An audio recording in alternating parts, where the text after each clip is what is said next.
이 아침 주시는 말씀은 신약성경 마태복음 1장 18절에서 25절 말씀입니다.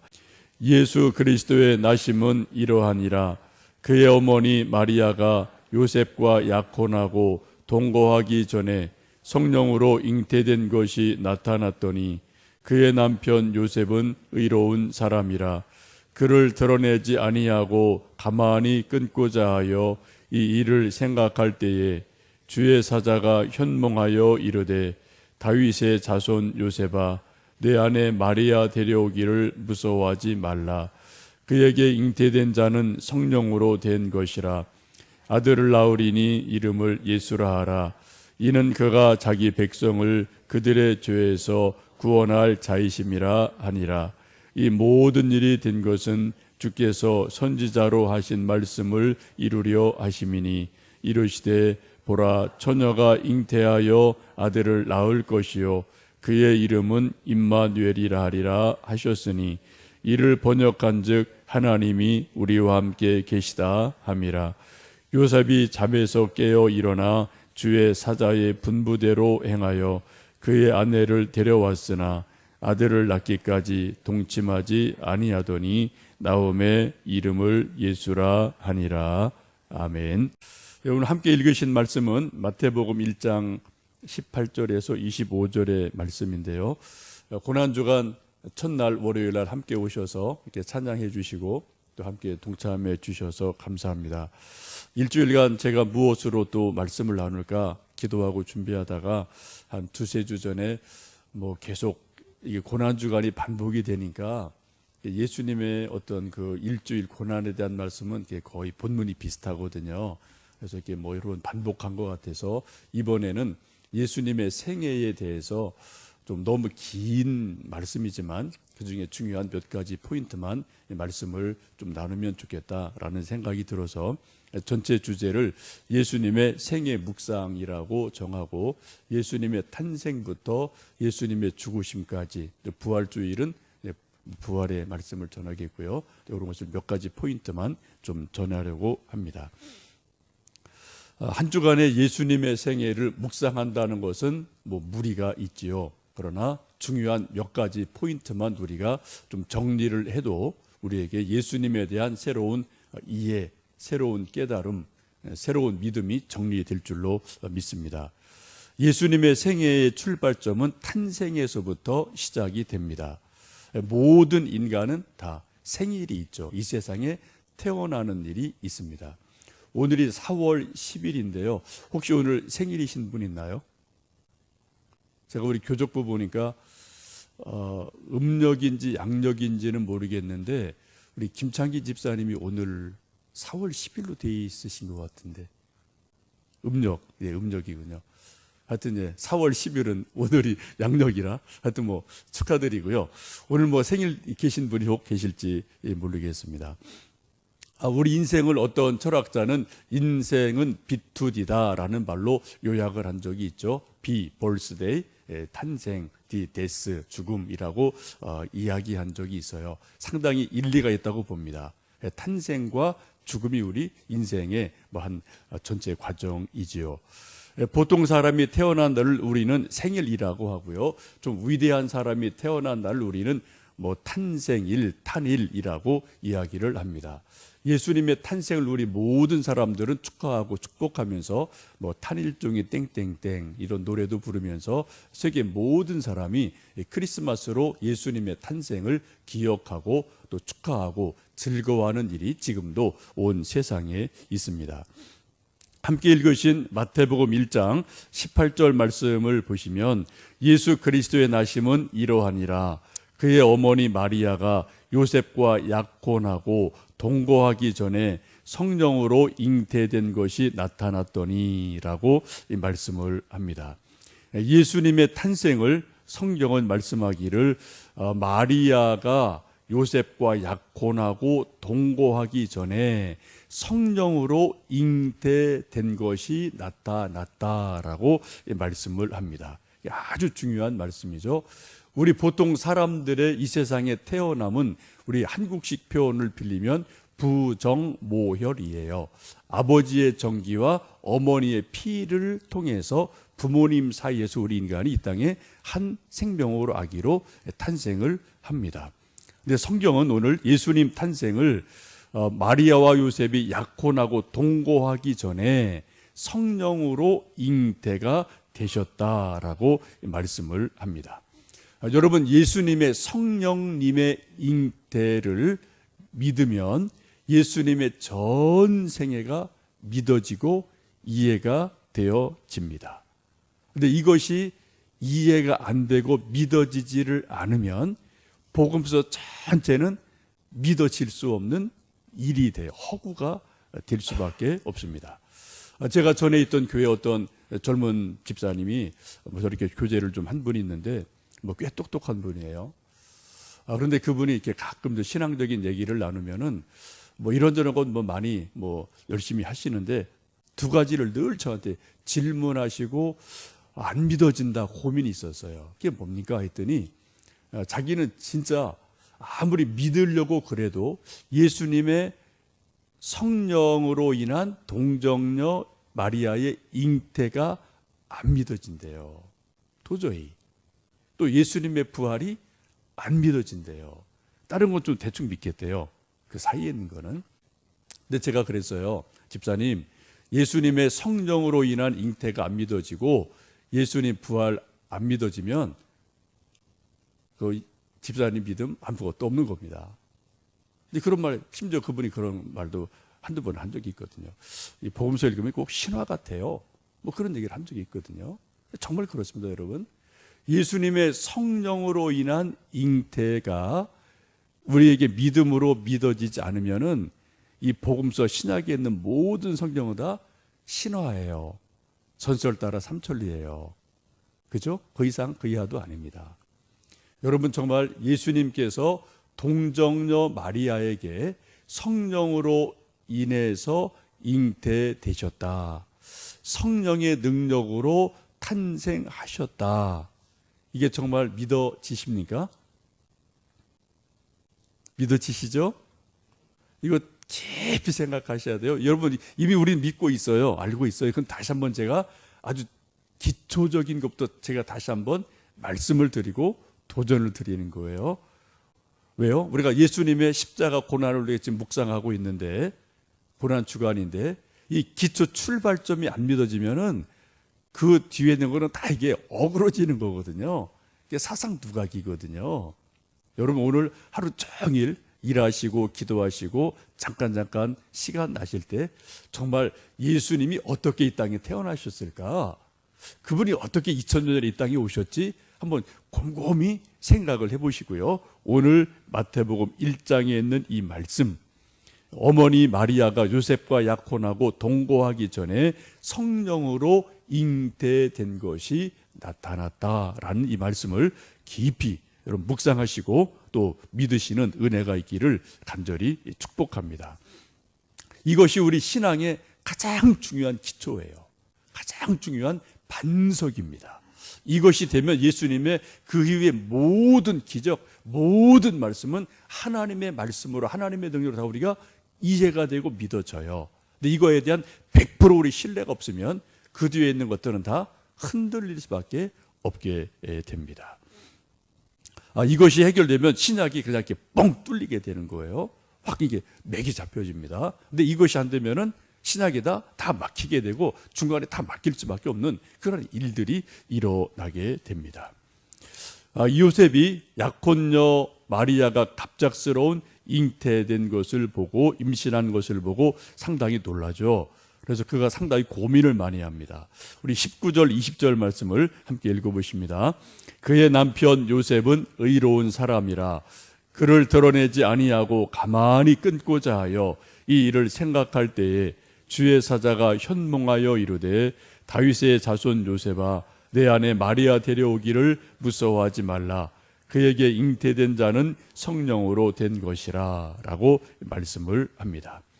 자기 약혼녀 마리아의 잉태된 사실을 알고 약혼자 요셉이 당황하고 아주 깊이 고민을 하죠. 근데 이 요셉을 성경은 의로운 사람이라고 말씀합니다. 그래서 이것을 드러내지 않고 가만히 끊고자 했다고 말씀을 합니다. 이것을 세번역 성경을 보시면 마리아에게 부끄러움을 주지 않으려고 가만히 소리 소문 없이 파혼하기로 결정을 했다. 그렇게 번역을 합니다. 아주 중요한 말씀이죠. 마리아에게 창피를 주지 않으려고, 부끄러움을 주지 않으려고 자기 선에서 조용히 이것은 좀 안 되는 일이구나, 심각한 문제가 있구나 라고 여기고 조용히 자기 선에서 파혼하기로 결정을 하고 그렇게 조용히 있고, 그러나 또 고민이 있죠. 그래서 20절 보시면은 이 일을 생각할 때라고 말씀합니다. 이 일을 생각했다는 것은 마리아에 그로 되어진 일들이 도대체 이게 뭐냐, 고민이 왜 없겠습니까? 깊이 고민하고 있죠. 이 일을 생각했다는 것을 달리 말씀드리면 기도를 했다고 보시면 됩니다. 여러분, 우리 기도가 뭡니까? 하나님 앞에서 이 일, 저 일을 생각하는 게 기도예요. 그렇죠? 앞으로 내 일을 어떻게 하지? 또 우리 아이들, 아들, 딸 문제 어떻게 하지? 또 내 어떤 일주일 스케줄 어떻게 하지? 우리가 뭐 기본적인 생각이 있습니다만 우리는 늘 하나님 앞에서 생각하기 때문에 이 일, 저 일을 이렇게 저렇게 생각할 때가 있습니다. 이게 바로 기도이지요. 지금 요셉이 하나님 앞에서 이 일을 고민하고 생각할 때 하나님께서 주의 사자를 보내셔서 현몽하시게 하셔서 그 사실을 알게 하십니다. 이것은 성령으로 된 것이니 무서워하지 말고 데려와라 라고 말씀을 하십니다. 여러분, 마리아가 성령으로 인해서 예수님을 잉태하셨다, 생명이 시작됐다라는데 여러분 중요한 의미가 있음을 여러분 잘 보셔야 돼요. 사도행전 2장에 보시면 성령이 임하시면 우리에게 뭐를 주십니까? 젊은이들에게 꿈을 주시고요, 환상을 주시고요, 우리 노인에게도 꿈을 주신다고 말씀을 합니다. 우리 부모님들이 우리 아들, 딸들을 바라보며 늘 고민하는 것 중에 하나가 뭡니까? 우리 애가 꿈이 없어, 애가 비전이 없어. 이게 우리 선생님들의 고민이고 우리 부모님들의 자녀들 볼 때마다 고민이잖아요. 꿈이 없으니까 공부할 이유가 없는 거죠. 이것저것 할 이유, 어떤 동력이 생기지를 않습니다. 우리 많은 사람들이 그래서 비전 스쿨을 하고 이것저것 하는데 여러분, 사람들의 마음속에 꿈이 생기는 게 어떻게 생기나요? 성경 말씀 보시면은 성령이 임하시면, 예수님의 경우는 생명이 잉태가 됐어요. 근데 사도행전 2장을 보시면 성령이 임하시면 어떻게 해요? 각 사람의 마음속에 꿈이 잉태가 돼요. 비전이 잉태가 돼요. 환상이 들어가게 돼요. 뭔가 하나님의 생명이 우리 속에서 일어나서 소위 비전이 생기게 됩니다. 꿈이 생기게 됩니다. 그래서 뭔가 하고 싶어지는 거죠. 공부하고 싶어지고, 일하고 싶고, 돈 벌고 싶고, 유명해지고 싶고. 왜요? 하나님 영광을 위해서 하고 싶은 일들이 막 속에서 생겨난 일들이 일어나거든요. 근데 이것이 없는데 자꾸 이제 우리들은 어때요? 답답하니까 옆에서 막 구박하고 뭐 해라 재촉을 하는데, 속에서 이게 없는데 옆에서 자꾸 이게 재촉한들, 이게 참 되지 않는 답답함이 우리 속에 상당히 많이 있죠. 여러분, 우리 아들, 딸들 위해서 기도하실 때 가장 중요한 기도의 핵심적인 포인트는 우리 아들, 딸들에게 성령의 충만함을 주십시오. 성령이 뭔가 꿈을 심어 주십시오. 비전을 심어 주십시오. 이게 되면은 하나님의 능력으로, 성령의 능력으로 인생이 시작이 돼요. 그죠? 비전이 생기면 어떤 공부할 이유가 생기거든요. 뭔가 일할 목적이, 이유가 생기거든요. 이 아침 여러분 기도하실 때, 우리 자신을 위해서 기도하실 때, 특별히 우리 아들, 딸을 위해서 기도하실 때 성령께서 그들 속에 꿈을 주십시오. 비전을 주십시오. 라고 기도하시면 좋겠습니다.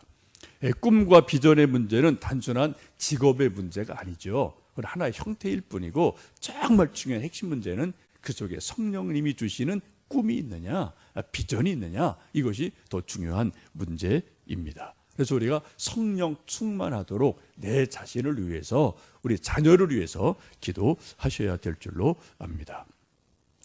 요즘 저희들이 화요일, 수요일 공부하는 하나님을 경험하는 삶, 이 교재를 보시면 하나님께서는 성령 안에서 성경과 기도와 환경과 교회를 통해서 말씀하신다. 이게 계속 반복이 되는 그런 내용입니다. 오늘 성경 20절도 보시면 지금 요셉이 이 일 때문에 고민하고 있을 때 주의 사자가 어떻게 해요? 기도하고 있을 때 그때 주의 사자가 현몽해서 이 비밀스러운 일을 깨닫게 하셔서 마리아를 데려오게 하고 이제 드디어 또 예수님이 탄생을 하게 됩니다. 여기 중요한 것은 이 요셉이라는 분을 드러낼 때 요셉은 의로운 사람이라 그를 드러내지 않고 가만히 끊고자 했다라고 말씀하죠. 아까 세번역 말씀드린 것처럼 마리아에게 부끄러움을 창피를 주지 않으려고 자기 손에서 덮었다는 거예요. 이게 성경은 요셉을 그런 요셉을 의롭다라고 칭찬을 하고 있습니다. 여러분 요즘 우리가 살고 있는 세상의 문제가 무엇입니까? 계속 들춰내는 거예요. 특히 언론에서 인터넷에서 요즘보다 핸드폰 다 가지고 있으니까요. 그럼 또 정치 계절이라 하여튼 정치인 누구 할 것 없죠. 서로가 서로를 하여튼 10년 전, 20년 전 요만한 거, 큰 거, 작은 거 우리도 정말 그런 일이 있었는지조차도 모르는 그런 정말 아주 옛날 숨어있는 그런 것들 귀신같이 찾아내요. 그죠? 찾아내서 막 또 이제 동네방네 소문내고요. 막 방송에다 막 아주 또 내보내고요. 또 뭐 인터넷에 막 띄우고요. 지금 뭐 넌 할 것 없이 다 그러잖아요. 이쪽 저쪽 그죠? 다 이러잖아요. 이게 뭐 하는 겁니까? 하여튼 상대방에게 창피를 줘야 돼요. 그래야 내가 올라가니까. 상대방을 깎아내려야 돼요. 그래야 내가 올라가니까. 이게 소위 이건 상생의 정치가 아니죠. 너 죽고 나는 살자는 건데 결국 다 같이 죽는 거예요. 지금 우리나라 정치가 이런 것 때문에 하여튼 뭐 당사자들도 정말 피말리는 피곤함이 있을 터이고 그런 것을 지켜보는 우리도 아이고 이 사람도 이러네 저 사람도 저러네 정말 우리가 마음을 주기 힘든 그런 참 어려운 시대를 우리가 살고 있습니다. 그래서 많은 사람들이 염려하기를 최선의 사람을 뽑는 게 아니라 최악이 아닌 사람을 뽑아야 되지 않나. 근데 그런 고민들 우리가 이렇게 저렇게 하고 있지를 않습니까? 여러분 지금 요셉이 위대하고 훌륭한 것은 이 마리아에게 있는 결정적인 하여튼 뭔가 실수가 있다고 보여진 거죠. 흠이 있는 것으로 보여진 거죠. 이것을 어떻게 해요? 드러내지를 않았어요. 가만히 끊고자 했어요. 그것을 자꾸 들춰내서 동네방네 소문내고 창피를 주려고 하지를 않았습니다. 자기가 덮고 가려고 그랬어요. 자기 손에서 안고 가려고 그랬어요. 이것을 성경은 의로운 사람이라고 말씀을 하고 있습니다. 저는 시골서 자라서 뭐 이런저런 농사 짓는 거 조금씩 뭐 해봤고 또 옆에서 거들어봐서 조금은 알고 있습니다. 이제 가을 거치하고 나면은 이제 좀 마늘 같은 것을 이제 논밭에 심죠. 근데 저희도 논에 심었던 것을 기억하는데 이제 마늘을 심고 나면은 볏짚이 뭐 이렇게 추수하고 나서 있으니까 볏짚을 이만큼 두껍게 쭉 깔아줘요. 겨울에 눈이 오면 다 이게 좀 얼어 죽거든요. 근데 눈이 아무리 많이 와도 또 아무리 추워도 볏짚이 이렇게 두껍게 있으면 이불 같은 역할을 해주기 때문에 아무리 눈이 와도 추워도 나름대로 이 마늘들이 또 생명력이 있어서 살아나더라고요. 지금도 기억이 나요. 그 볏짚 사이로 이렇게 뾰쪽 파란 마늘의 싹들이 이렇게 올라오면 이제 봄이 된 거니까 이제 그걸 쫙 걷어내면은 이제 마늘이 쑥쑥쑥 자라거든요. 여러분 마늘도 덮어주면은 삽니다. 덮어준 볏짚 다 걷어내면 다 얼어 죽어요. 우리 인간도 마찬가지입니다. 자녀도 마찬가지고요. 우리 인간들 관계도 마찬가지고요. 교인들 관계도 마찬가지예요. 이 세상에 흠이 없는 사람 한 사람도 없어요. 로마서 3장에 말씀하신 것처럼 모든 사람이 죄를 범하였음에 하나님이 눈을 씻고 찾으셔도 의인이 하나도 없다라고 성경은 분명히 말씀합니다. 저도 죄인입니다. 여러분도 다 죄인이세요. 흠 없으시나요? 실수 없으시나요? 없는 사람이 있어요. 한 사람도 없어요. 그 죄를 따라 찾아낸다면 이 세상에서 살 사람이 한 사람도 없습니다. 그러나 예수님이 우리 죄와 허물을 다 덮어주셨어요. 예수님 보혈로 다 덮어주셨어요. 그래서 우리가 지금 살아 있습니다. 창세기를 보시면 아담과 이브가 결정적인 죄를 짓죠. 하나님 말씀 어기고 선악과를 따먹습니다. 그때 그 부끄러움을 가리려고 무화과로 얼기설기 엉터리 옷을 만들어 입었어요. 하루밖에 못 가죠. 햇볕 나면 다 말라서 부서지는 거니까. 그때 그것을 보시고 하나님께서 어떻게 해요? 양을 잡으셔서 가죽옷을 만드셔서 아담과 이브를 덮어주셨어요. 옷을 만들어 주셨어요. 여러분, 요즘 마찬가지입니다. 부모가 자녀를 덮어주면 아이들이 살아납니다. 언젠가는 살아나요. 근데 애들 그냥 실수를 자꾸 들춰내면 애들 다 죽어요. 교회도 마찬가지입니다. 우리 성도 간에 목사가 여러분이 목사를 성도 간에 우리 다 완벽하지 않아요. 어느 완벽하지 않아요. 자꾸 누구를 실수를 흠을 자꾸 들춰내면 다 죽어요. 덮어주면 다 삽니다. 예수님 이 땅에 오신 게 왜 오셨습니까? 어린 양으로 오셨거든요.